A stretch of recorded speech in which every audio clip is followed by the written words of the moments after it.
Prophet Muhammad was very aware of religious differences, and that he saw them as a source not of contention, but of joy and of common relationship with God.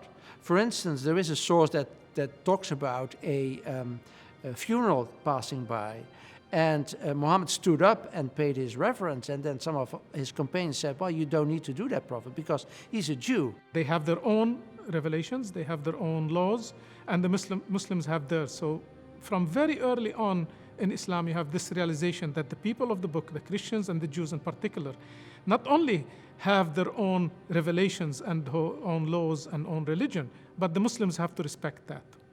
First of all, what we can say is that the Islamic world historically has always been more pluralistic religiously than Western Christendom, because you had an existing Judeo-Christian culture when Islam was born. Christian communities, Jewish communities continued to thrive under Islamic rule.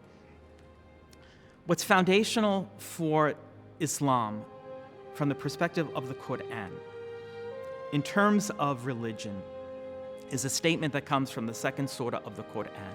There is no compulsion in religion.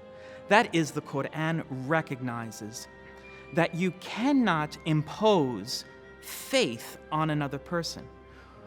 One is invited to faith, one is exhorted to faith, but you cannot be compelled into faith.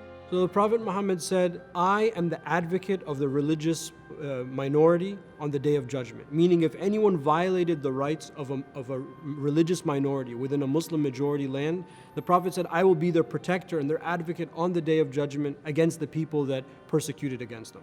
And I think that's the most powerful statement that he made.